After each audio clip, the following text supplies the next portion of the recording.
Welcome to PopXcast, a podcast that brings together the worlds of pop culture and science fiction in a way that breathes life into our inner child. From nostalgia to all things retro, pop culture news, film reviews, and the Retro Rewind, we explore all realms of geeky goodness. So find your comfy spot, top off your glass, and don't forget those pizza rolls in the air fryer because it's time for PopXcast.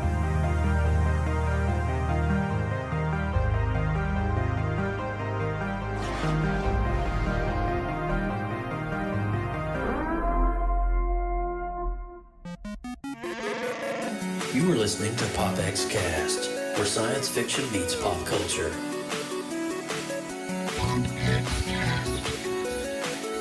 Here we go! PopXcast.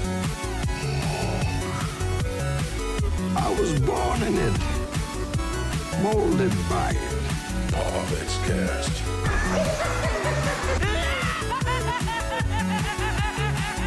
No strings on me. Autobots, transform.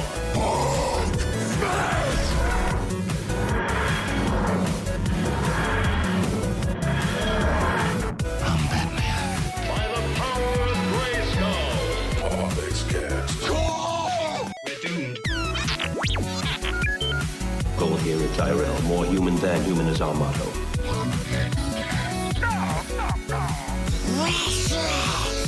Here's Johnny. Never had a pet pony. Hasta la vista, baby. PopXcast. Captain's log supplemental. Negasonic Teenage. What the I am the one who knocks. Excelsior!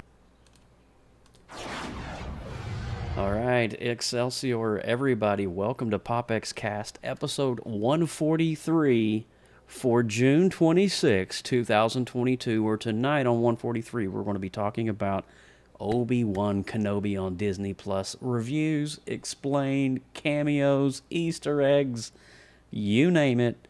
We're talking about it. We're back consecutive back-to-back weeks. And also the Retro Rewind, one of my favorites from 1989, Mr. Kevin Costner, Field of Dreams.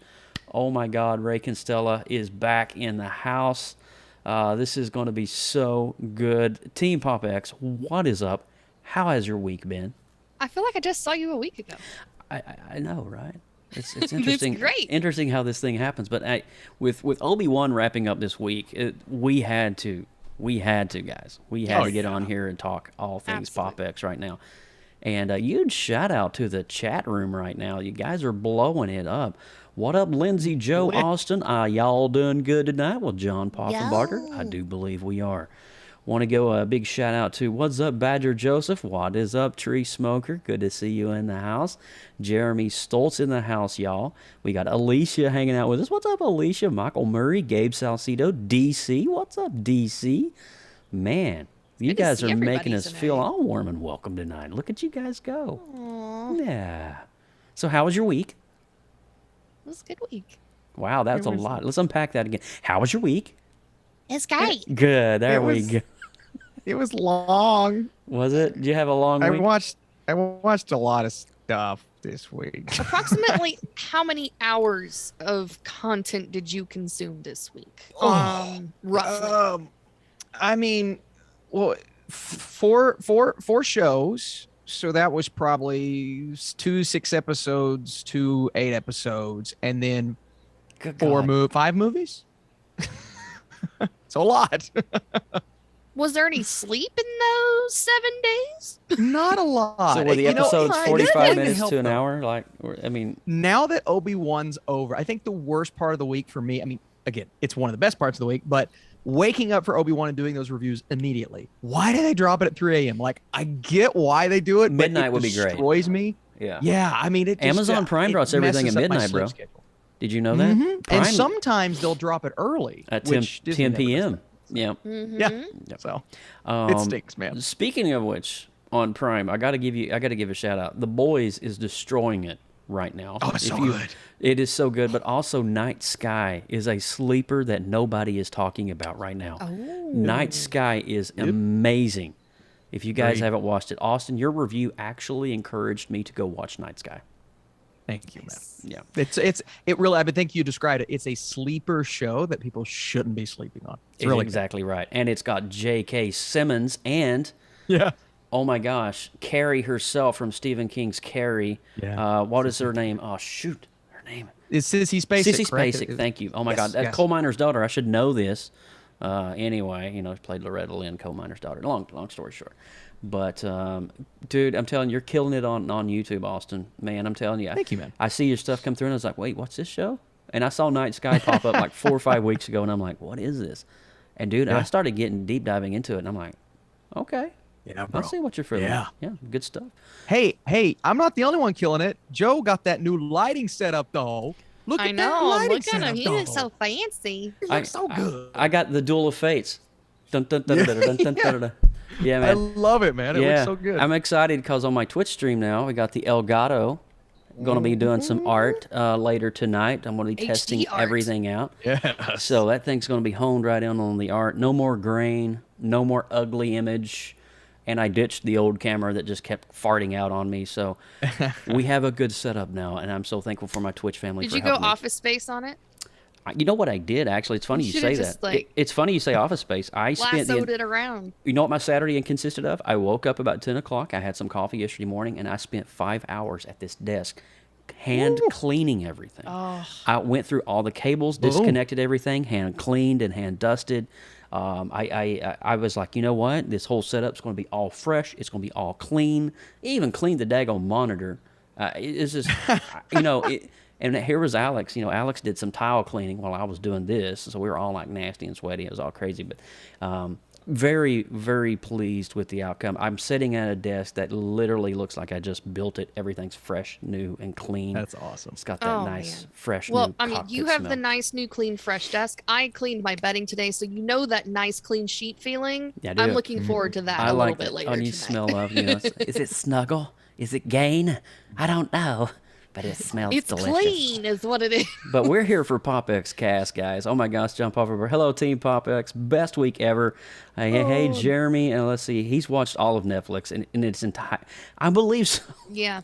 Austin probably I have a watched it problem. twice at this point. Austin and I have an uncle that's in common. His name was Mike Johnson. And when Oh, yeah. Mike was alive, he would always say, "You downloaded the internet." And he would always joke with me, but I'll be honest with you, Austin, you've watched the internet. You have I've watched all of watched the the. internet. Dude, you're insane. You are insane. All right, guys, let's kick this off. Austin Burke, it is up to you, man. Go for it.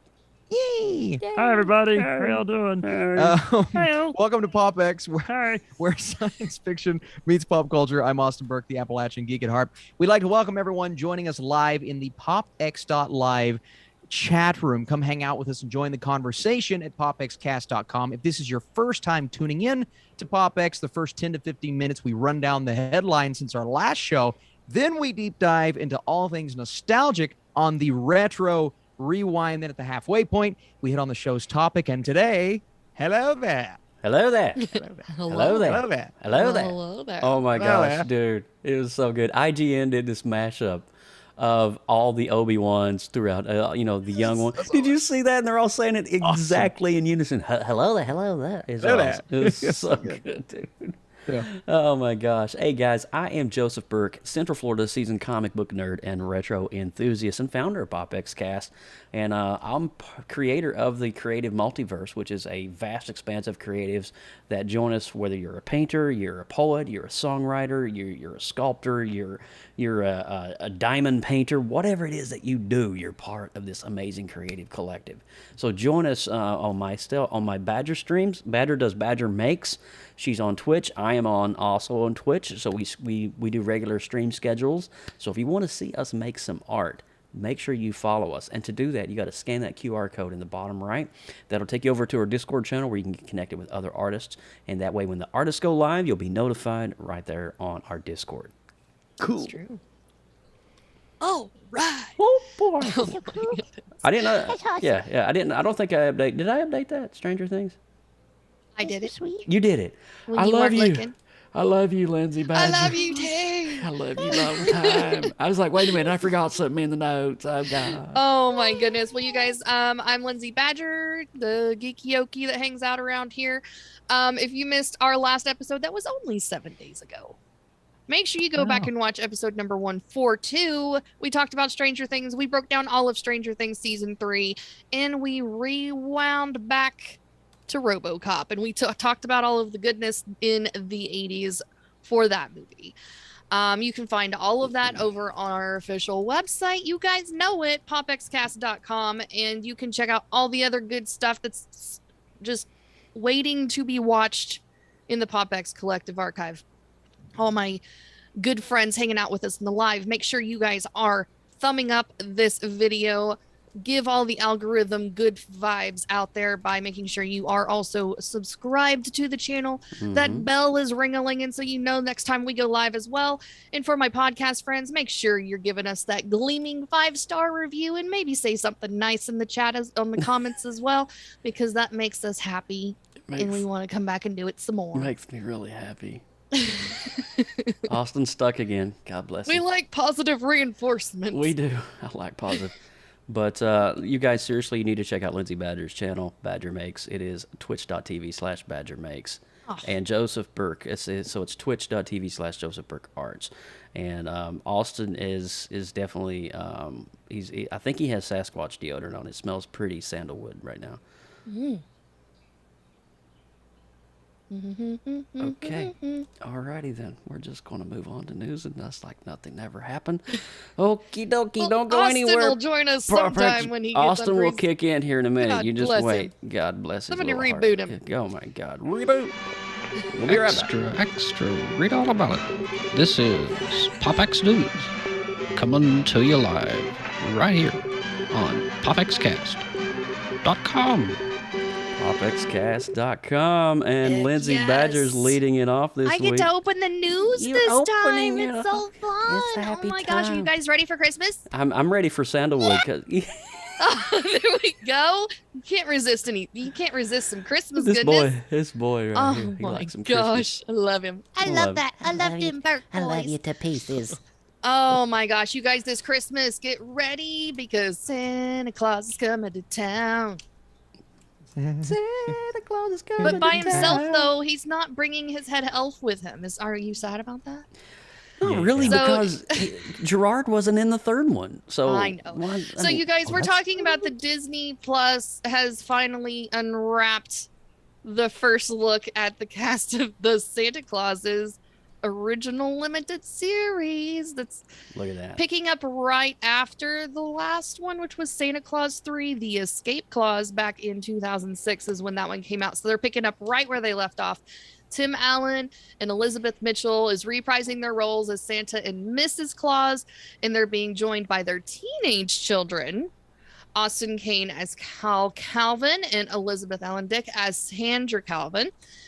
Eric Lloyd, who played Charlie Calvin in the original Santa Claus trilogy, is not listed among the returning cast, which is kind of, I mean, it's been a while. He's not little and cute anymore, so that doesn't surprise me. So Charlie went off also- on the deep end. I'm just. Good old Charlie.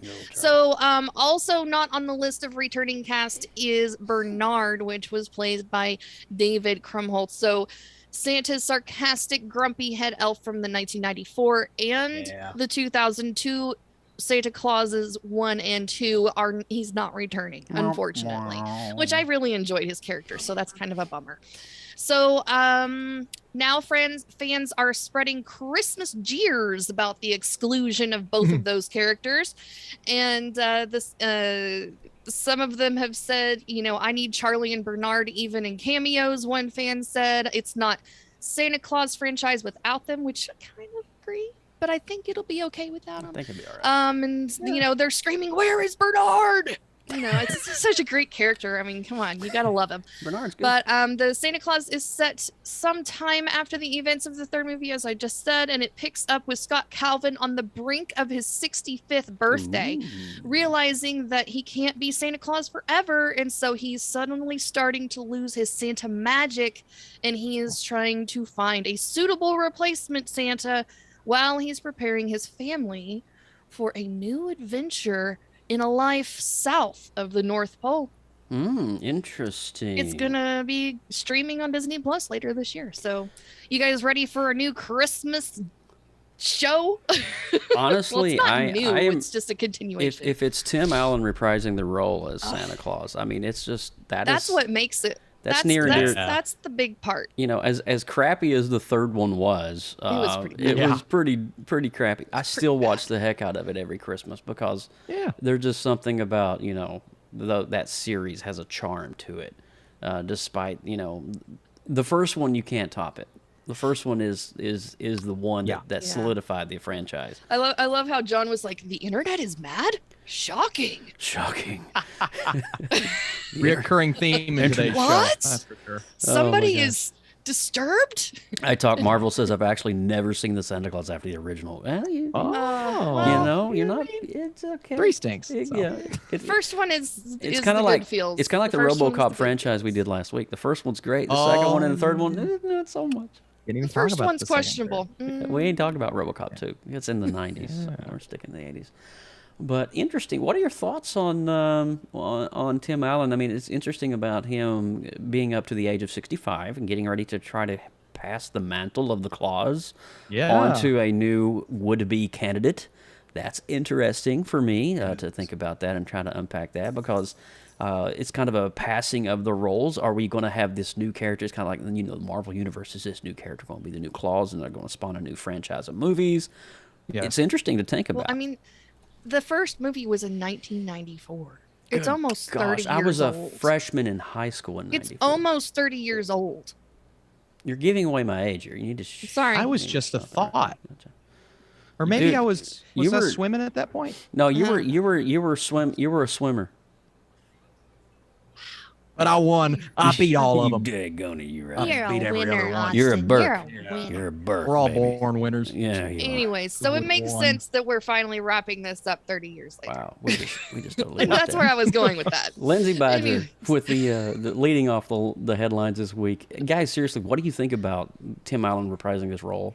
What do you think about? How do you feel about the series on Disney Plus coming later this year? I have some nostalgia feels. I do too. I just want to watch it for the nostalgia. I kind of feel bad Charlie's not going to be in it. Bernard, I can do without. I think Charlie's shaking the snow globe enough. He's good. You know, pass it on. So I'm okay. We'll see how things pan out, and I can't wait to see the host of new characters. It gets really awkward whenever little kids grow up and they still shake and the snowball. You know, I mean, it's a thing. And anyways, you know, if you look on the middle of the screen, we got a little bit of White Castle action in the middle there with the actor.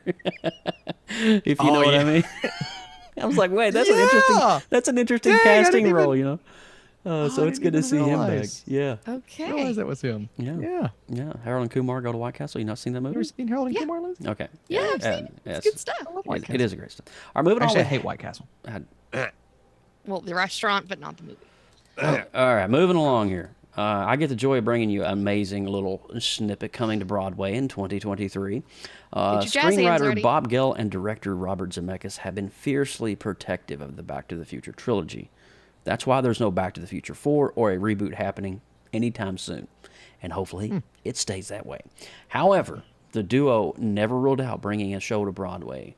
Gale even took to an active hand writing the books for the Back to the Future, the musical, which opened in London's West End in 2020. Now, next year, American fans will get their shot to see the musical that comes to Broadway. The news was announced on the official Back to the Future Twitter account with a link to the musical's website.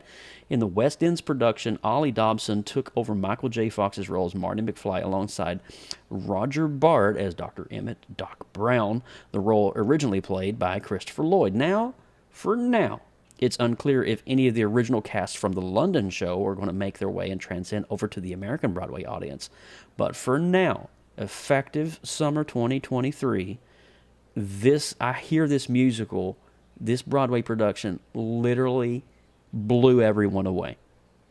Like, it was like top-notch, cutting-edge science, technology, the way that they rotated the scenes and the backgrounds and the drops and the props.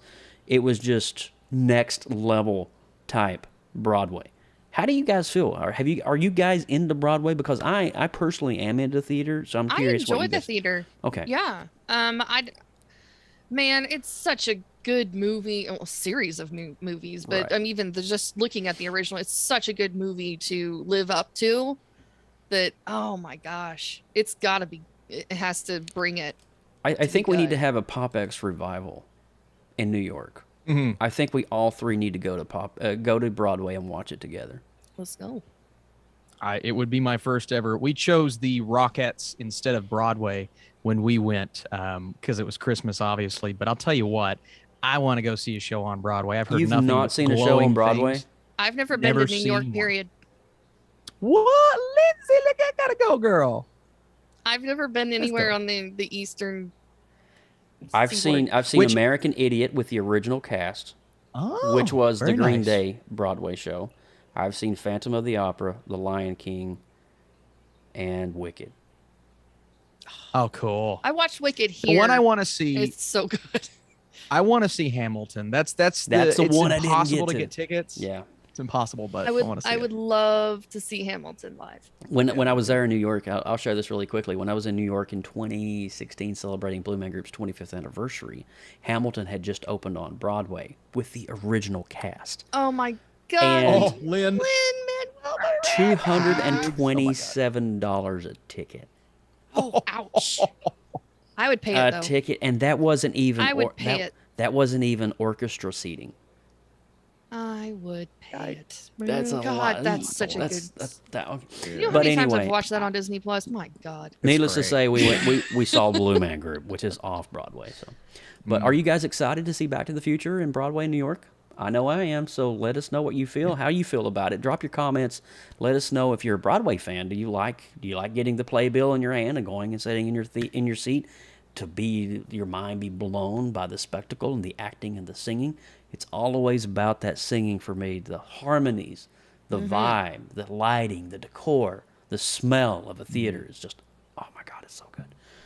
All right, anyway, the passion. I'm passionate about theater, guys. I'm sorry. I should have been a theater major growing up. Austin, what do you got for us? Yeah, I'm really excited about this next story. So it's been over 2 years since Universal Pictures picked up the rights to make the Green Hornet and Kato. But there haven't been really any meaningful updates since then. However, Deadline is reporting that the reboot may finally have a director. The Invisible Man Helmer, Lee Winnell, is in talks to direct the upcoming adaptation of George W. Trindle and Frank Stryker's classic pulp heroes. According to the report, Universal wanted to get back in business with Winnell after he delivered Invisible Man to critical acclaim and box office success in the midst of the pandemic, I may add. It also notes that the Spider-Man scribe, David Koepp, submitted his script for the film earlier this year, and it may be fast-tracked for pre-production once Winnell signs on. Winnell has only directed 3 films to date. The Invisible Man, which I love, Upgrade, which I love, and Insidious Chapter 3, which is okay. He is primarily known as a screenwriter for James Wan's Saw, Dead Silence, and the first 2 Insidious movies. Are you excited to see darker and grittier Green Hornet and Kato? I will start. Yes, please. Yes, please. Lee Winnell, every time the guy signs on to anything, I am thrilled, and I think this is a match made in heaven. Joe, what say you? I'm excited because there is some Marvel team members involved in this project. Yeah, man. I'm excited that also, too, they are going to be going for the Batman aesthetic as well, in that darker, grittier, edgier, late 30s style, early 40s, late 30s style storytelling. And I would love to see a world just totally drenched in that. We got a version of this adaptation. It was very mediocre with Seth Rogen back in early 2000, mid 2000s. Sorry, Seth Rogen. Love you, buddy. But It did not. It was so cheesy and campy and did not pay homage to the source material that is the Green Hornet. And so for me personally, to actually see a truer adaptation in a darker, grittier world with that, almost dark DC vibe that's going on right now with Warner Brothers and DC, yes, please. Yes. Lindsay, what do you think about Green Hornet? as soon as I saw the word "saw," I wanted to curl up under my table and cry and weep. Love it. And no, No, no. Yes. No. Yes. Okay, Sauce so good. if it's like with you, I have a very small tolerable range of dark, and then it goes into the no zone. So I'm really gonna have to No. just see it and see how far it tests those limits before I'll be able to. Did tell you see the whether Batman, Lindsay? I did, and it was okay.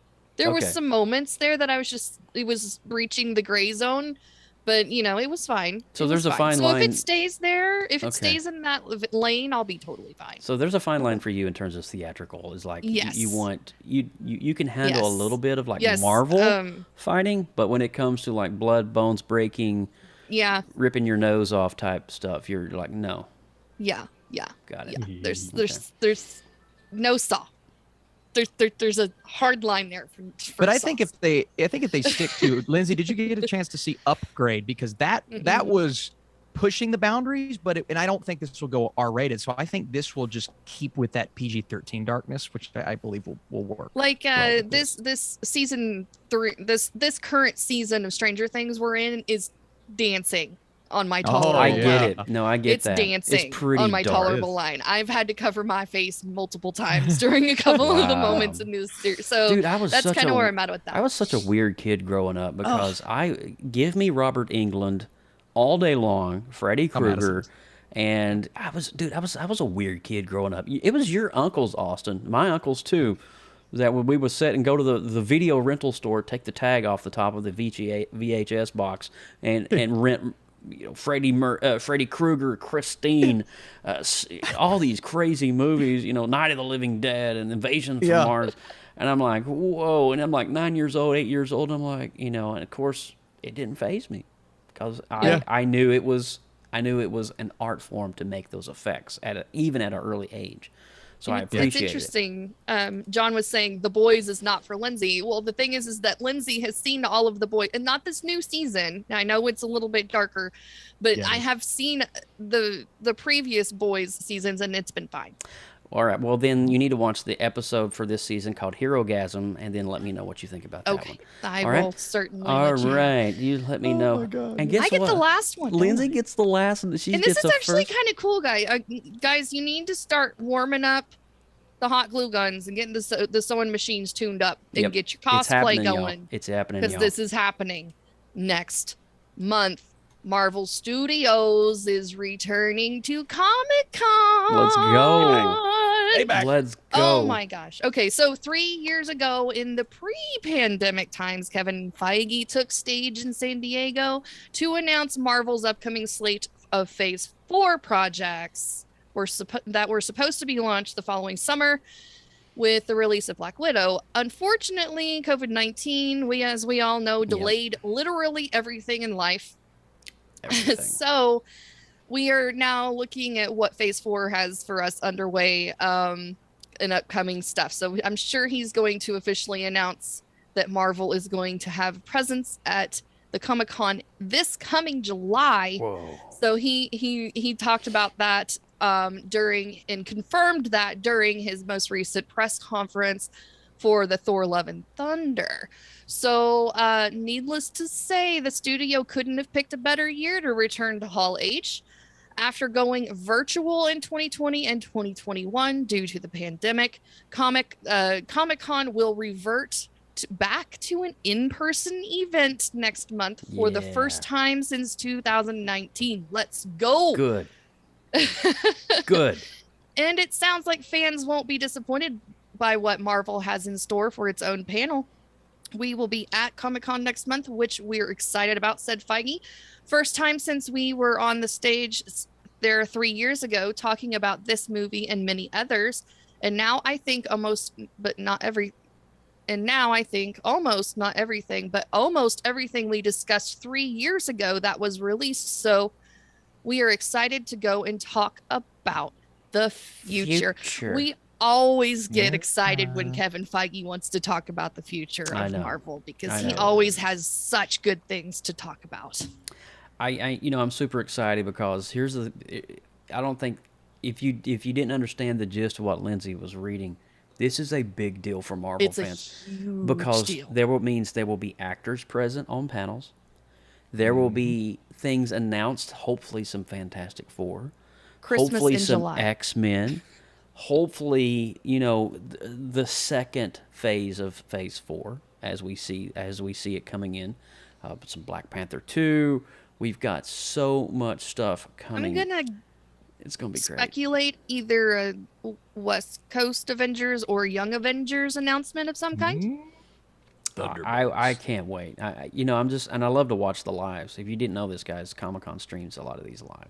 Yes, and so they do. you can watch these as they're happening, and it's just really. I remember when they were announcing Phase 4, the one that Lindsay just read in 2019, and they were saying like Thor: Love and Thunder, Doctor Strange: Multiverse of Madness, Ant-Man, Quantum Realm, Quantum Mania, and I'm like, what is going on? I think I remember watching it with you. It was so hype. It was so It was hype. so good. And now we are literally halfway into Phase 4. Almost, literally, Thor: Love and Thunder will be the halfway point of Phase 4. What was so excited about the announcement of Phase 4 is they had just acquired Fox. Fox. That's right. And so nobody knew what we were going to be getting after the wrap up of Endgame. And So so Phase 4 was like a complete mystery shrouded with a ton of speculation. What about the Great Lakes Avengers, says Jeremy Stoltz. Hey, I'm down with that. Let's go. What about the Windy City Anti-Avengers? I don't know about that. That's a whole different... Well, with all that news, what do you think about Marvel being at Comic-Con this year? What do you think about all the news that we read? There's What are been they some gonna fun announce? stuff. Leave your comment below. If you're listening to this on the audio replay and you're not watching the live stream, you should be watching the live stream because But if you're listening on audio and you're old school like I am, let us know. Leave us a comment or just email us popxcast@gmail.com or just find us on social media and on one of our posts for this episode, just leave a comment and let us know what you think about the news. But with all of that, are you guys ready to? If you build it, he will come. Are you ready for some retro rewind? Go the distance. Yes. Ease his pain. All right. All right, we'll be right back. Retro Rewind, Field of Dreams with Kevin Costner coming up next.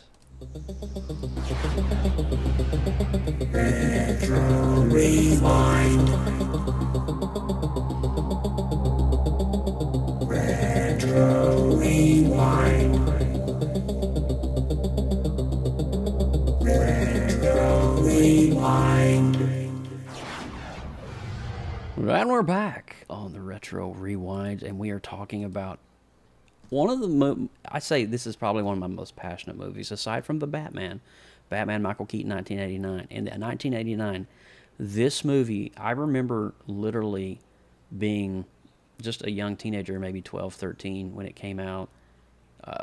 10, 11. I think it was around 10, 11. And I remember crying like a baby because my family has this huge connection with baseball, and Austin knows this. My dad, I don't know if you knew this, Austin, but my dad, your uncle, would take me every summer in July up to watch the Reds play at the old Synergy Field, which has been long torn down.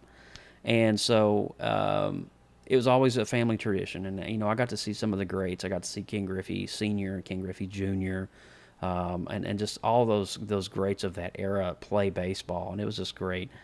And when this movie came out, and another one that hit on a chord was Angels in the Outfit. You guys remember that one? Mm-hmm. Oh, yeah. Such a good movie. Got Christopher Lloyd in it, so we were talking about Christopher Lloyd. Yeah. But this movie in particular, it doesn't need to explain a lot about the scientific nature of the film.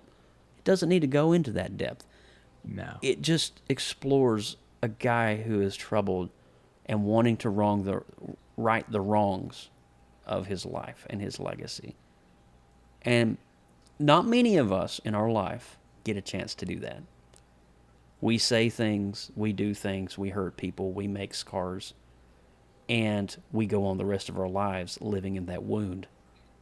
But Kevin Costner's character, Ray Kinsella, he gets an opportunity to right a lot of those wrongs of the relationship he and his father had, and the things that he took his father granted for.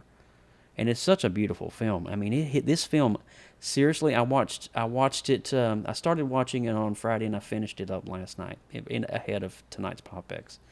And, spoiler alert, it's on Amazon right now in 4K, restored 4K for the next 6 days.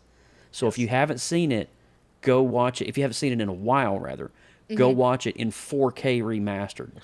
Beautiful on Prime Video. But I want to go to Lindsay on this one. I want to. Okay. We're shining the light on Lindsay right now. She's not sure about that, Joe. I don't know. How did she get the vernacular of what's coming out of my mouth in Alexa? I have no idea. I don't know. The G does the same thing to me all the time. Anyways, oh, the little robots that rule our world. It's so beautiful. You guys, this week's show, I adore Field of Dreams. I think it's so nice that, and it's interesting. This show makes it. There's like a certain feel for certain decades of movies. I get it. So I kind of group this in the 90s. We just kind of push that one into the next decade because I think it's just the way movies are made during this time period and later. I don't know. It's like some kind of technology flipped a switch. I don't know. Maybe they upgraded their cameras or whatever it was. The style that they film, especially the more dramatic movies, it just has a different feel than like the Goonies or any of the other past movies that we've watched. Which I think maybe it's more the soundtrack is less synthy. So you're getting more of the orchestral, the more piano emotional swelling. Oh my God, I love the soundtrack of this movie. It's beautiful. Oh, it's beautiful. And music plays such a huge role in your emotional attachment to the story and the characters and everything. So I always consider that a big part of a movie that I'm trying to make a judgment on at all.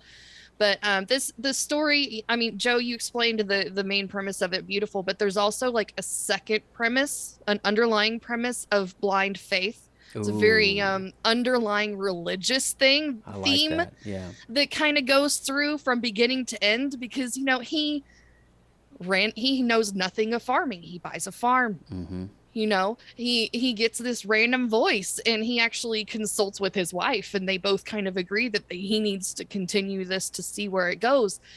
And then even whenever it gets to the highest point of stress, he's about to lose everything he's ever worked for. And he still sticks to his guns. Yeah. And it ends up paying off in the end. And so there's kind of like this blind trust and faith in not only your family as a unit, but also just kind of in a higher power, whatever that may mean to you. So and absolutely adore it. I just want to acknowledge the chat right now, right quick too, before we go to Austin. Such a great performance by James Earl Jones. Jeremy Stoltz, you hit the nail on the head, my brother. It's so good. And another comment here, rest in peace, Ray Liotta. One of the reasons I chose this is because Ray Liotta died. He passed away about 4 or 5 weeks ago. And it was it was on a weekend where PopX wasn't doing an episode and we didn't get to cover it. But I feel with Ray Liotta, I mean, what a legacy of film that man leaves behind. And this is one of the few roles he wasn't playing some sadistic mafia serial guy, killer. or he played a lot of gangster roles, Ray Liotta, especially in his later years. But I think too, one of the most sincerest roles I've ever seen him play, and beautifully, a rookie. Is just such a great role, and we're honoring Ray Liotta and his legacy tonight in the review of this film, by the way. And so this movie, I think the pinnacle is when Ray Kinsella's daughter falls. And Archibald Graham has to make a decision on the baseline. Do I stay and live out my dream as a player, or do I cross the line and save this man's child who I've never met before? Man. I have a personal connection with that. I actually was that little girl. Oh no. I wasn't choking on a hot dog, but my dad used to play on a company team and I was at the top of the bleachers and I was like 4 years old and I fell off the back and they had to rush me to the hospital in ambulance. Holy and I have cow, like a little oh my goodness. scar in the back of my head. So I kind of have a personal attachment to that moment. Wow. So little personal share there for you guys. But that was a beautiful moment. And I mean, it just harkens back to it justifies the time spent with him in the library researching this guy for so long in the middle of nowhere. Yeah. and then they pick him up on the side of the road, Minnesota. the younger version, and you don't even realize that's who they picked up until later, Archie. whenever he Hey, I'm decides Archie. to come off Archie the field. Graham. Archie Graham. Oh my gosh. Yeah, Austin so, Burke. I got to hear, man, the film critic. What is your take on this classic? This is a great movie. This is a movie that, I recall watching with my dad growing up, and Same. I remembered the feeling that I got while watching the movie, but it's been so long, I didn't really remember the specifics of the film, and that's what Lindsay brought up, the point of operating with blind faith, and not only Costner's character, but you also have the scene where he goes and meets Terrence, and Terrence is very, very skeptical of everything going on. They go to the game, and he sees the sign. The scene where he appears in front of the car, all of a sudden, it kind of gave me a little jump scare there. I'm like, oh, whoa, what's going on, man? But then you have this, James Earl Jones and Kevin Costner. They're both now magic operating. Yeah, they're operating under blind faith, and I love that. It's such a beautiful. I think Ray Liotta is amazing in this movie. The first time that he actually appears, and then the scene where they go out and actually play baseball for a little bit. It's just very quiet movie too, right? I forgot how quiet this it was. film was. There's a lot of moments of solace. Yeah.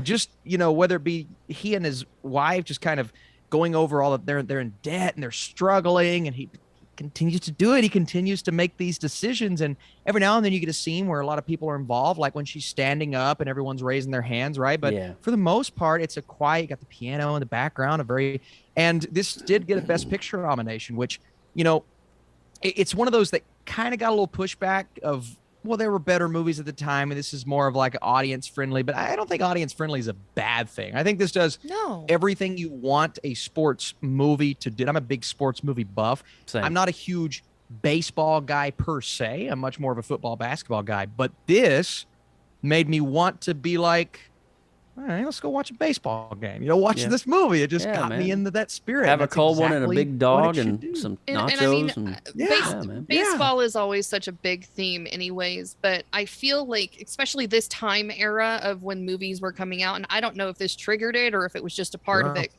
there were so many different baseball movies. Yeah, there was. Oh, yes. Major League. So Angels many, in like the Outfield. comedy for kids, dramatic ones. This is one of the dramatic ones, but the MLB so many had this different major revival in the mid to late 80s. Oh, yeah. They were going on the coattails of the Michael Jordan fame. Because the Major League Baseball was, right, no, here's the thing. Switched. He did. Well, they were going off of that. He switched in the late 90s when he was playing. But interestingly enough, Major League Baseball started seeing the potential, like, we need to have an all-star athlete, somebody that fans will want to come and rally behind. Because, I mean, you had Pete Rose, you had Ryan, Nolan Ryan, who pitched for the Texas Rangers. You had some greats out there that were doing some amazing just numbers and craziness. Cal Ripken Jr., Ozzie Smith, the list goes on and on. But Crime Dog Fred McGriff, I can just keep going on. There's a lot in my head.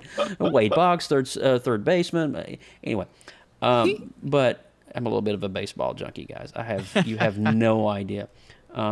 But for me, this was kind of like there was a revival, like around like 86, 87 for baseball. Like there was a revival for NBA. Michael Jordan, Larry Bird, Magic Johnson.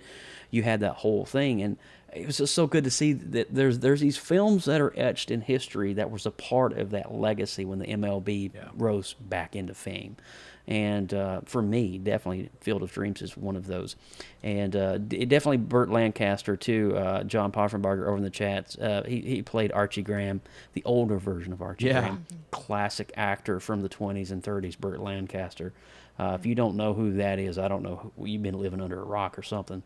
But, it's interesting. I'll share this little bit of information. We'll go into our official review. Then we're going to go into Obi-Wan Kenobi.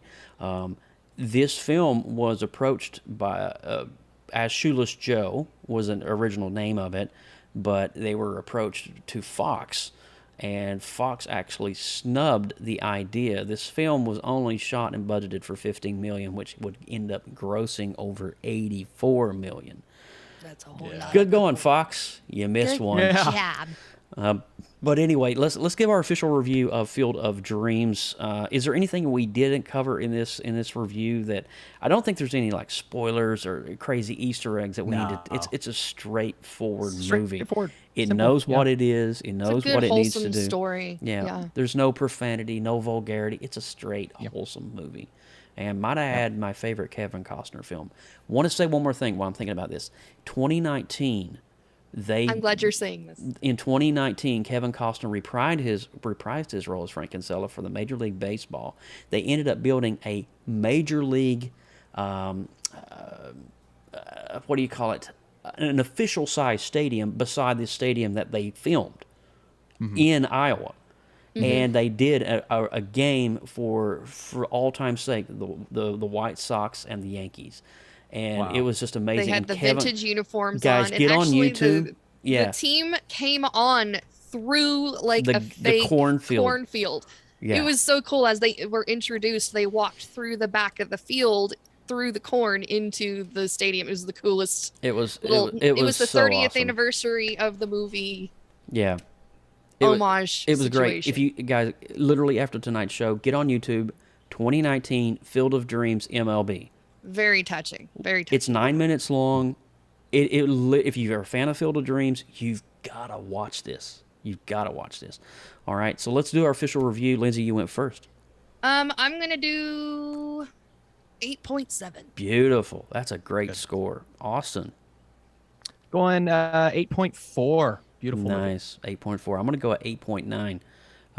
The film came out in 89. It gets an 8.9. Beautiful. So Like across that. the board, guys, seriously, what is your score? We want to know. Leave your comment down below in the live stream. Let us know. Is this heaven? No, it's Iowa. That's exactly right, Alicia. Alicia knows. Oh, man, we were sharing. I had some slides here. I got so carried away in talking. We got James Earl Jones, and there's the picture of Ray with his daughter on the bleachers right before the hot dog incident, and then they got the guys going into the literal corn, vanishing away. I kind of want to know what happened to James Earl Jones's character Terrence Mann when he went into the cornfield. There's a story there that needs to be told. I'd like to know what happened. Yes. But from all of He us, had no unfinished business. Let's just say that. he didn't. His legacy was done, and that was interesting. All right, so we're going to move on into Obi-Wan Kenobi. Guys, if you have not seen Obi-Wan, the series on Disney+, you might want to hit that pause button, go watch it, enjoy the series, and then come back to episode 143, because we're going to be talking about all kinds of crazy stuff as well. Really quick, before we move on, I had a couple of things I wanted to share. This is really quick on the term of Field of Dreams. I just saw this in my notes, and I had to share it. Ray Liotta's line drive that knocked over the bag of balls on Kevin Costner actually did happen, and that was a sheer fluke.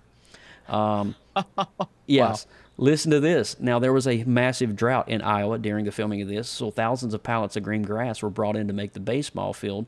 But due to the haste and planning, and there was a slight drought, shooting schedules, Kevin Costner had to leave in August to film Revenge. The grass was not able to grow, and it ended up dying. And in order to keep the green grass, the production crew just simply painted it. Painting the So there you roses go. red, right? And here's a crazy one. Tom Hanks was originally offered as the role of Ray Kinsella. What? So I don't think he would have. I mean, I love me some Tom Hanks. I'm a huge Tom Hanks fan, but I don't think this would have been a good fit for I him. don't think so either. I think it, I'm glad they saved all of his star power for Forrest Gump. Alrighty. All right, so we are going to Obi-Wan Kenobi. Beyond this point, you have been warned. Don't go anywhere. Obi-Wan Kenobi. Danger. You are about to enter a PopX spoiler alert. Beyond this point, there is no return.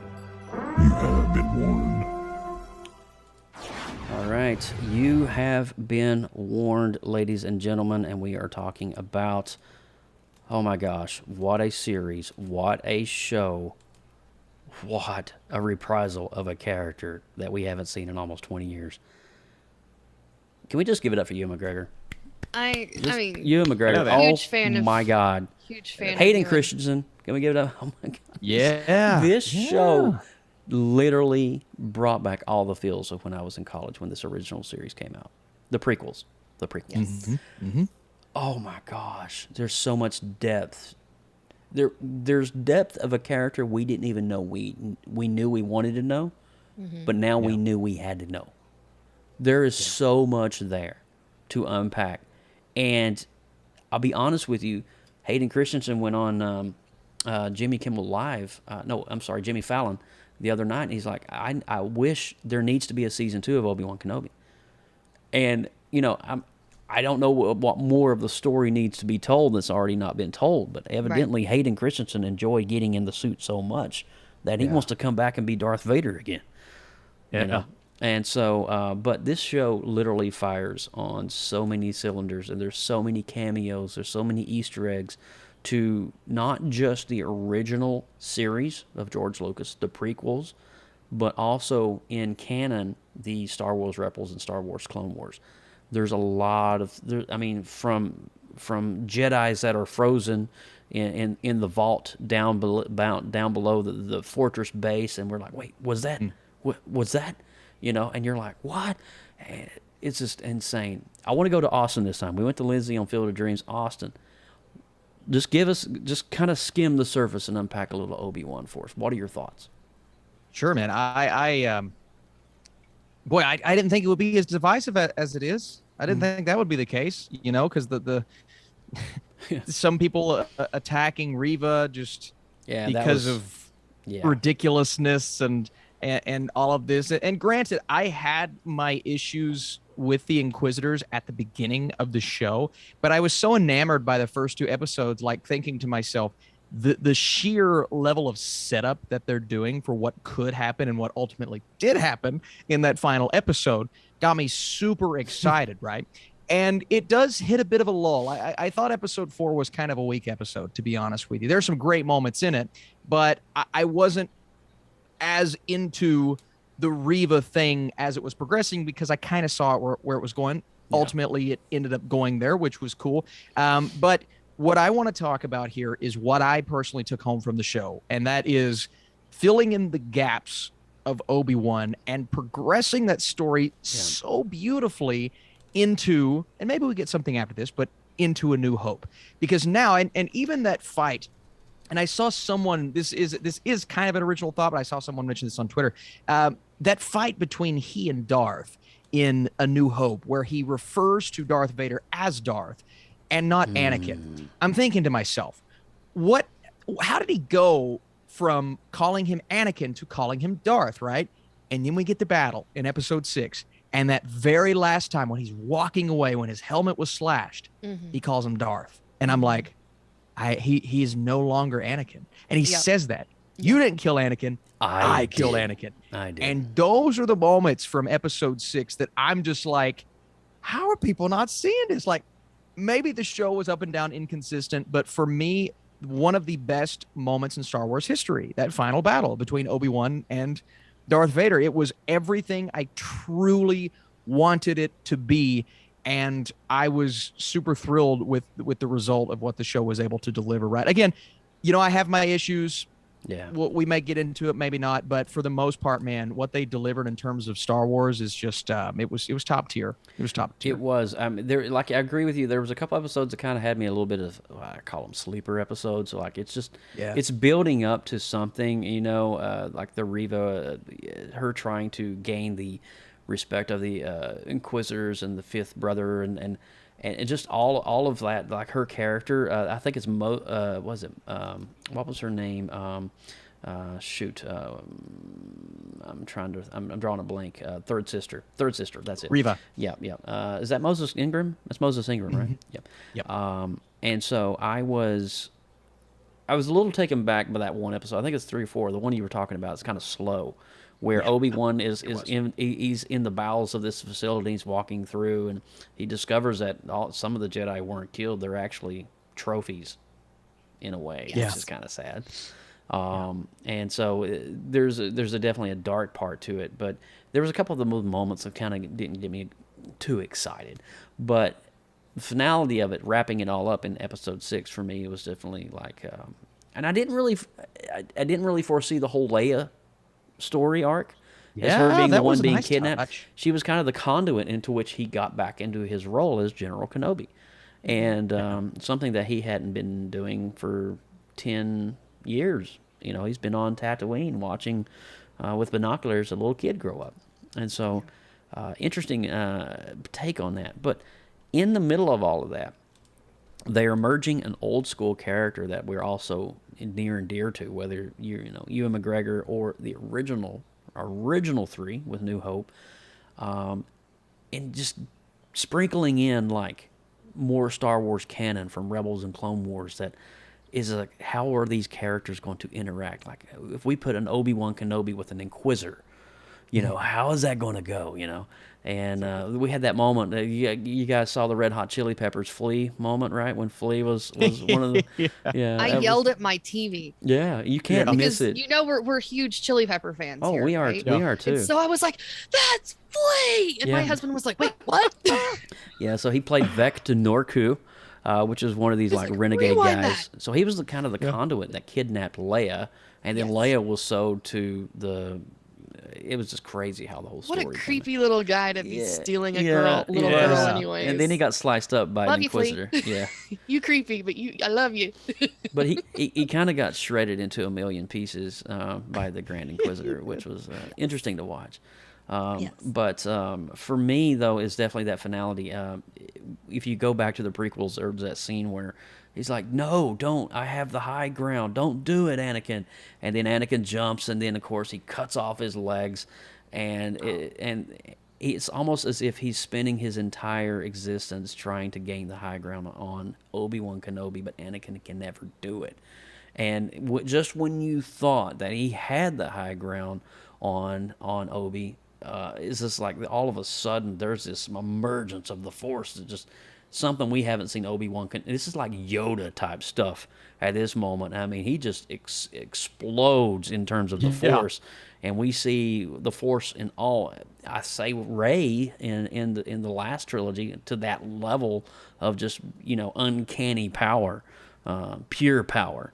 And it was awesome to see, and that was probably one of his last big hurrahs as that character. But so let's go over to Lindsay. Lindsay, what did you think about the series? I was absolutely thrilled whenever they announced this years ago that this was happening. I'm a huge Ewan McGregor fan, always have been since Big Fish and Moulin Rouge and all the other roles that he's played. But this one is one of his most iconic, most popular roles that he's known for. And so I was so excited he was finally picking up that lightsaber once again. And the fact that it was set, obviously, between the two trilogies, filling in a massive gap for Luke and Leia's storyline between infancy and adulthood. There is a lot of ground to cover. And so I'm so glad that we get to have at least a couple of breadcrumbs to lead us down that path a little bit further. Right. There's a lot more story to be told, obviously, but I feel that there is a constant internal struggle that we are on the journey of with Obi-Wan, and I feel like that's the main overarching storyline that we're dealing with, him carrying a very large weight of guilt, not only for what happened to Anakin but also to all of the other Jedi and Leia and the Luke and Padme and everybody involved in that whole situation. My gosh, he feels like he's responsible for literally everything. That scene when he's describing the mother. And the reason why is because he went against his own master's wishes. Qui-Gon warned him not to train him, and he did it anyways. And so now it is all coming back to haunt him. And so he's constantly trying to reach out to his master, not getting any response, just dealing with this guilt and trying to overcome all of the moments that he feels like he has misstep in his path. And so I think that's the big takeaway here with this. The fighting is cool. Yeah. The face off with Darth a couple of times was really cool, but this is really about Obi-Wan making peace. Yeah, you're right. With himself and his past choices, and no longer lingering in the past and looking to the future, and being a guiding light for both Leia and Luke moving forward. That's a beautiful way to put it. I mean, the story is so enamoring in terms of the complexity. It's simple, but getting to the finality is a little more complex, and I typically admire stories like that because as you always. There's the antagonist is kind of like what I call it. You're just like, let's just get to the battle. Let's show me Anakin and Obi-Wan. And aside from Obi-Wan, I feel Leia is a massive standout. The little girl that played that character we have a from slide of beginning her to here. end, from the look. There you go. Look at that look right there. The Holy tenacity and the stubbornness and her just quick wit, all the way through. Her ability to show emotion or lack of emotion when she found out that Obi-Wan was theoretically dead when she was captive, and all of that. She's just showing what true Leia is going to be in the future, and as she was portrayed in the movies before. And we got to see some Alderaan, which is nice. And it was nice to see what was it, General Organa, her adopted father. Reprise the roles. It was good to see some familiar faces So nice. come back. It was nice to see all of that. Austin, you got any thoughts on any of that? Yeah, I thought young Leia was incredible. And I love how, most people thought going in that it was going to be a Luke story, but it turned out to be mostly a Leia story, which was a nice touch. It kind of flipped those expectations on their heads, which I'm was thankful cool. for that. Yeah, absolutely. And I like some of the newcomers too. I thought Safdie's character in the first episode, who inevitably gets killed, I thought he was a nice little character that maybe I wanted some more of. Kumail Nanjiani was funny. He was a nice touch in there. And then those very brief and subtle exchanges, right, between say a Leia and an Obi-Wan, when she gives him the robot, he gives it back to her. He ends up going over to Luke and handing him what is it, the little fighter, TIE fighter, yeah, the TIE fighter, which was just like all these little nods Little and then the things. hello there. It's just like, and I understand they're playing some of it up for nostalgia, but it didn't. And people will disagree. The comment section, it was insane, but I don't think it was Rise of Skywalker level playing to nostalgia. I think this was. It felt natural. It felt like it belonged. And I really enjoyed just the levels that were with including those Easter eggs. I thought it worked well with the series. We're looking at a screen right now of Hayden Christensen reprising his role as Anakin Skywalker during so cool. the early, I guess, they're on, was it Naboo? I think it looks like they're on Naboo, maybe. Because I'm seeing some greenery in the background. They were training with each other. But, and so they both have blue lightsabers. And even in this, Anakin's still trying to get the upper hand in the fight that they're having. I love the flashback between that specific Wasn't that scene interesting? and the actual storyline that they were the flashbacks to the training as a Jedi, and the fact that he is remembering how Anakin thinks and behaves. It has not changed. No. And it's and even so he's just like, I know how to beat him, because he's not going to change his behavior. Yeah, I agree. I thought the flashbacks were great. I mean, I know Hayden's aged a little bit, but I mean, they did some great CGI John work. says to make sure we shout out Uncle Owen. I think that he was a great character. He was very hateful. I think he was more just being extra protective. And fearful because he has become this father role for Luke. But I think that he was extra hateful to Obi-Wan. Was it ever shared in the original? Correct me if I'm wrong. Was Owen and his wife ever able to have children? No. That's why. I think they were. I don't think so. I don't think so. So that's why they were given Luke. Yes. Yeah. And okay, that makes a lot more sense. But yeah, I get you. And it was such a great Owen. His character was such a great nod, especially the one scene in the town square where he could have gave him away. Have you guys seen the Jedi? Yep. And there's of course Obi-Wan over in the corner hiding behind a pillar, and he didn't rat him out. So there's some loyalty there, but he's like, I didn't do this for you. And it's like those kinds of lines, and I was like, oh man, that's hardcore. Yeah. It's like he could care less about a Jedi, but I don't think he understands what he doesn't want Luke to know that he even exists, because then Luke he's afraid of losing. Well, Luke. there'll be a bounty on his head, essentially. Yes. So we've got so the Inquisitor was played by Rupert Friend, which was amazing. Kind of a nice little. He died in the first episode and then come back. That was kind of interesting. I was like, you thought I was dead, but I'm not. I really enjoyed Fifth Brother and his snarkiness. It was basically jealousy of sorts. That's Sung Kang. Sung Kang played a great role in the Fifth Brother.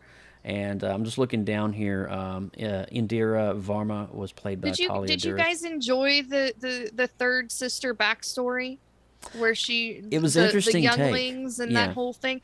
That I felt like, I don't know.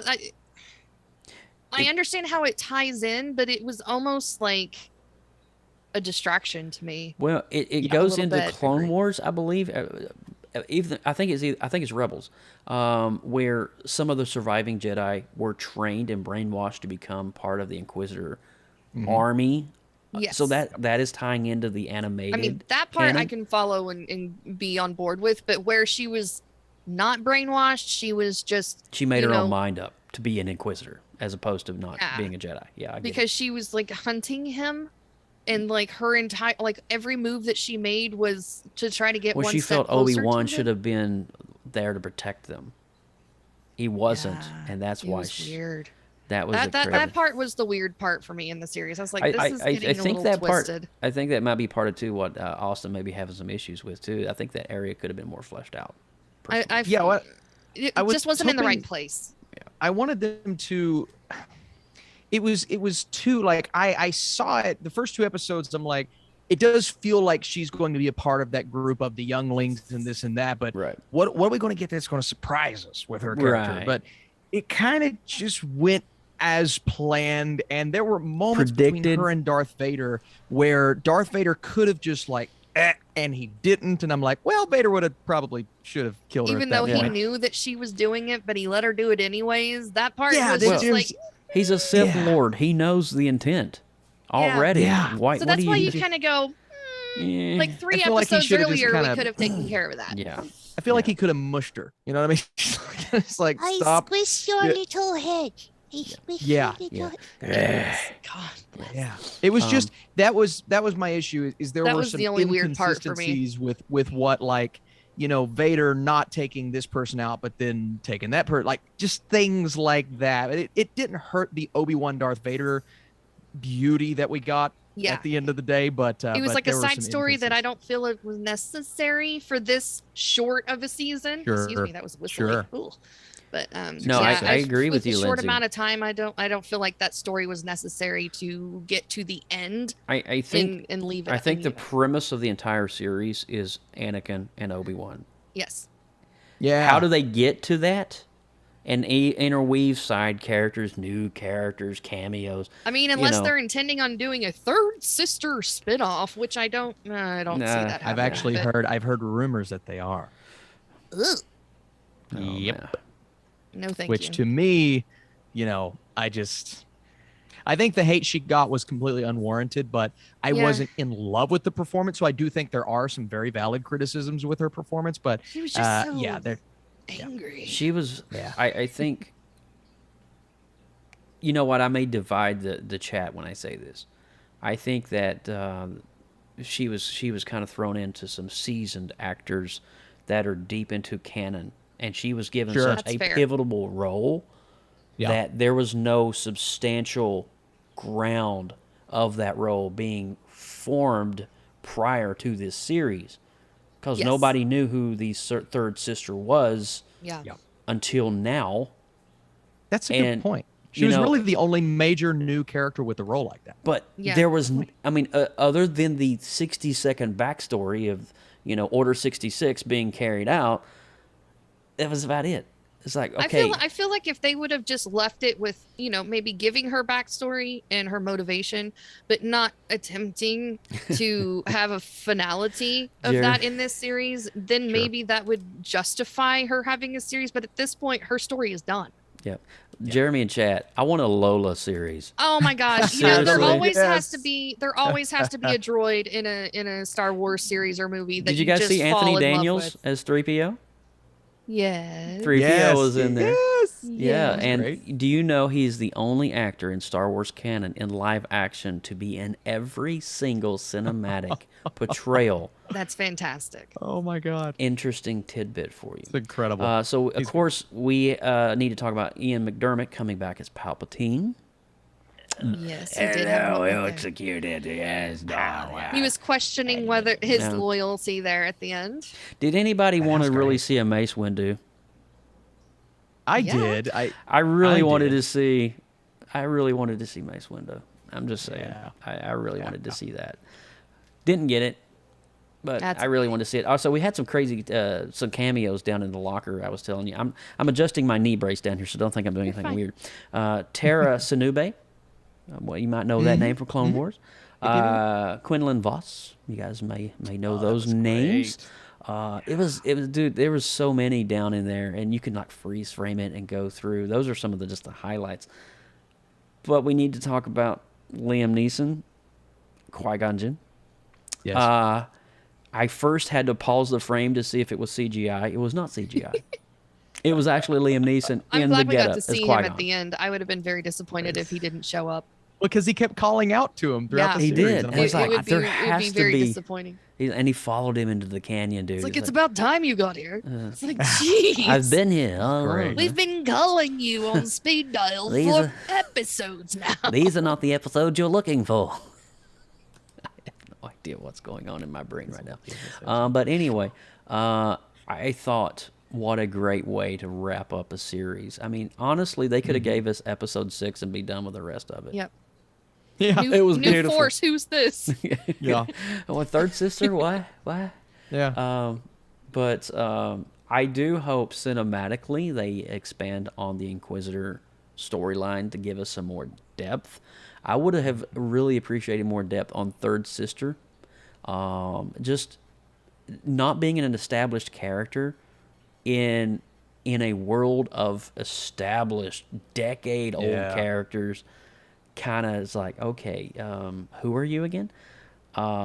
Also, too, did anybody see the Clone War veteran? Did anybody see Boba Fett reprise his role as one of the veterans in the city? Yes. Yeah, wasn't that cool, That was man? great. Yeah, that was so neat to see him come back as that, was it Tamaru Morrison, I believe is his Yeah. name. Veteran clone trooper. Penny for Jane, sir. Yeah. That was awesome. But I think we've hit on most all of the big things, I believe. All the big pieces. I All the think big so. pieces of the puzzle. And so chat looks like they're agreeing with us to some extent. Kind of going along with what we got to say. Luke Skywinker. I love that. That's an amazing name, bro. That's great. That's great. Oh man. my God, I love our chat. It's amazing. Hey, I'll But, tell you one thing. Our yeah. chat has been very positive because what I've been experiencing has not been this. What I've been experiencing has been a lot of anger in Yeah. the comment sections across the board, and Well- a lot of critics, man, have not liked this show. So, I felt sort of alone until I think like Chris Stuckman, a big critic, came out and said he really enjoyed the series. And look, it was definitely inconsistent across the board. But when you deliver one of the highest points in Star Wars history, I just think a lot of expectations. And who knows, maybe this will be like the prequels, because we remember back 20 years ago, people hated the prequels. Yeah. They hated Hayden Christensen. They hated them. People forget that because everybody was kids, but now that everybody's grown. We love the prequels and the new stuff. And granted, some of the new stuff, look, Rise of Skywalker is not a good movie, but No. I think in the TV space, they've done a really nice job. And Obi-Wan, for me, while inconsistent, The internet's mad again. oh man, it's for me, it's Star Wars fandom is the one that I just like. I stopped doing episode reviews. I'm like, I can't take this. I can't take it anymore. But the way that they ended it all off and brought together, I think, the majority of these storylines, and I just had a smile on my face watching when you allow Ewan McGregor to carry not only Star Wars on his back, but an iconic character with iconic interactions. All throughout the show, I thought he nailed it. But it really was like Ewan and Hayden having a conversation rather than, Anakin. And it just felt like the two actors I so get it. proud and happy and just joy-filled to be back in the roles. And I felt that. Like, that translated If you see the all throughout the interviews, show. oh my God, they're like kids in a candy store whenever they're like Yeah. showing how they're practicing with their sword fighting and stuff again. Oh my gosh, it's like best buddies that are reunited for the first time in years. Yeah. And they're There's just loving every second of it. There's a general passion for what they do. Yes. And these are roles that are so iconic. I mean, as an actor that solidified yourself some 20 years ago as Obi-Wan and young Anakin / Darth, that is stepping back into that role is epic. It's like Michael Keaton stepping back into the Batman. Yeah. You know, Which he will be. It's which he will be. It's insane. I would even, wager to say that Star Wars is definitely, several notches up above that, because Star Wars is just so, timeless. But anyway, speaking of Lucasfilm, I started watching Indiana Jones again last night.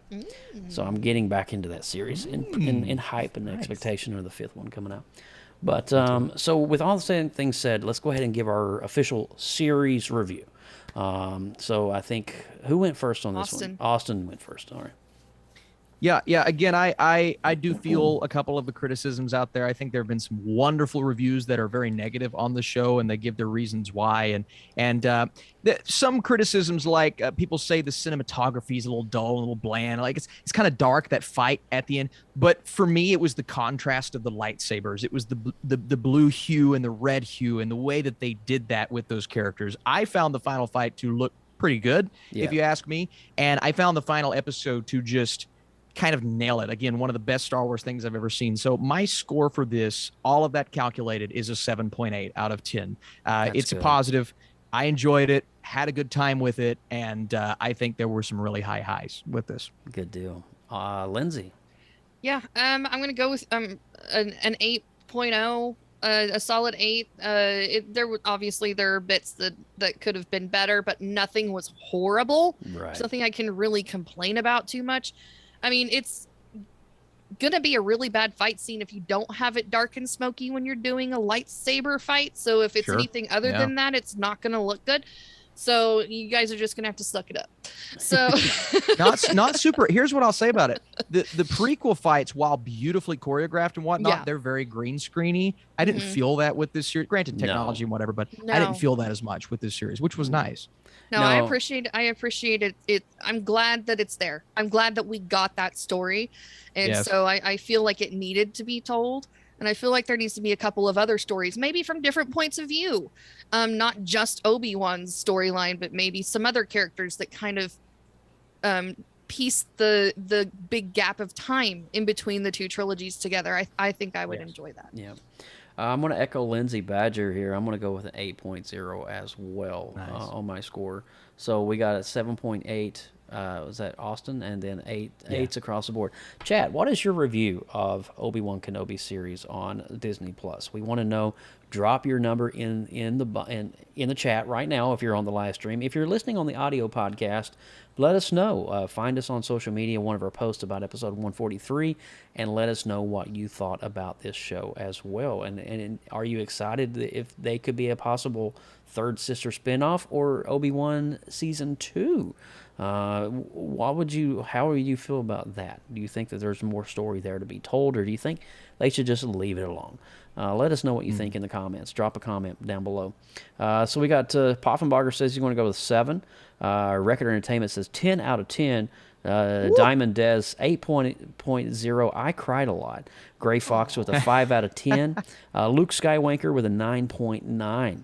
So it looks like, for the most part, you guys are on on the high end. 8.7 from Gabe Salcino. I agree with Luke with the I never dreamed in any reality that I would have Flea in the Star Wars universe. So true. That right there added at least an extra point. Yeah, that does add an extra point. I have to agree with you. And great scores across the board from everybody joining us right now in the chat room.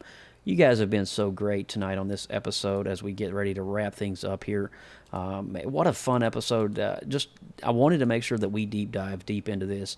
And I felt genuinely, especially the last couple of episodes, were just so good.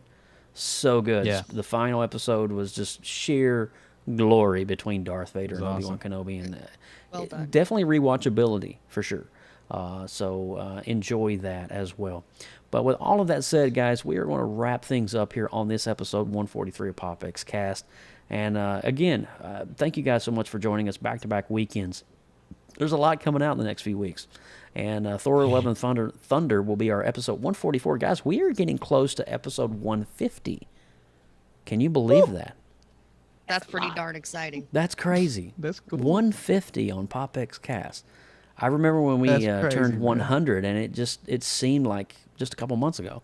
But Yeah. here we are, Yeah. 150, getting close to it. But Thor: Love and Thunder comes out July the 7th, July the 8th. I'll be seeing it on the 7th. But we're going to try our best to do the show the following week. I will be in Atlanta. I will be in Georgia for that weekend. If I can figure out a way to do it in Atlanta, we might. But I don't think I want to have all my fancy live stream stuff here that I have on this computer, my streaming computer. But you never know. We may figure something out in the week ahead. So, but all of that said, Austin Burke, are you ready to wrap this up? I am. I also just another shout out to everybody in the live chat. I mean, great positives, great negatives. Some people brought up some amazing points. I'm sitting here going, yeah, you guys were just awesome tonight. So thank you for being here and being so amazing. But I'm Yes. Austin Burke at the Burkinator. You guys can search me, find me tomorrow. I'm seeing Minions in Cincinnati. The rise Let's of go. The rise of Gru. The Rise of Gru. Let's go. Rise of Gru. Oh, it's going to be fun. We are part of the newly formed creative group known as the Creative Multiverse. For more great media content, artwork, and more, find us on Facebook group. And now Find our banana. banana. Words. Oh, Joe, I want to take you with me so bad. And now on Discord at the Creative Multiverse. If you guys are creative, produce content, or have a talent, we want to see it, and would like for you guys to share it with us in the multiverse. So go into that Discord and do that right now. I do the thing. Yes. Hold on. Yep. And then me over here, I'm Lindsay Badger. You can find me at Hey, Lindsay. Badger Makes for all the art goodness, LR Badger for all of the normal goodness. And you can also find PopXcast pretty much anywhere there's social media available. The handle is at PopXcast. And if you want to send us an email, got any comments or suggestions, you can send us to us that way via email, popxcast@gmail.com.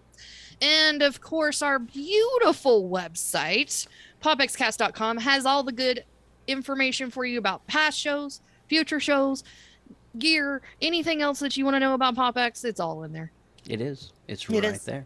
And too, over in the chat, they was talking about Miss Marvel. I do believe on the next episode or two, we will probably review that series as well. Oh, yeah. It's shaping up. I'm really interested. Some of the ways it's coming together is very interesting, and I like the way it's shot. So we will definitely try to do our best to talk about that. And then I Thor: also Love and put the Thunder. Discord link in the chat if anybody needs Oh, it. look at you dropping the Nice. Discord link. All right. Thank you, Betsy. Appreciate that. I'm Joseph Burke, a.k.a. at Joseph Burke Arts. You can find us all over the web. It's not too hard. I'm going to live stream here in about 30 minutes over on my Twitch channel. So if you guys want to join me at 11 p.m. Eastern Time-ish, I'm going to drop that link in the chat as well. Come hang with me. I'm going to be doing some June Tune artwork tonight, so you're welcome to come chill if you want to. But that's it for this episode of 143. We will be back for 144 in about 2 weeks for Thor: Love and Thunder. It will probably not be on a Sunday night, as I will be out of town. It will probably be on a Tuesday or a Wednesday. We'll figure that date out, and we'll make sure all of our schedules coordinate with Lindsay. Subscribe and get notified by turning on the Yeah. bell. Click on that notification Click bell. on the notification bell and don't forget to give this video a thumbs up. Is that how it's supposed to work? banana. Sounded good. And the banana. Get me every time. Alrighty, guys. You guys have a great night. Thanks for listening. Thanks for downloading, and thanks for being a part of the PopX family. We love you, and we'll see you soon. Thor: Love and Thunder coming up soon. Hello there. Goodbye there. Goodbye then. Bye there. Tell for now. TTFN.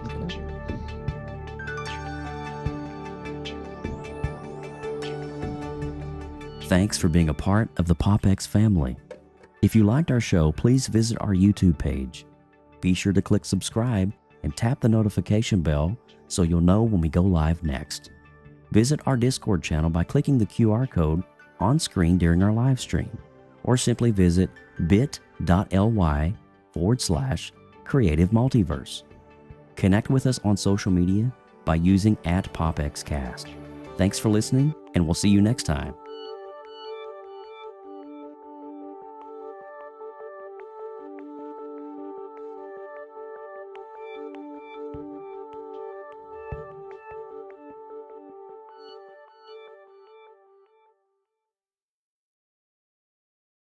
We're still live, Austin. You know that, right? You're making out with Mando, and it's disgusting.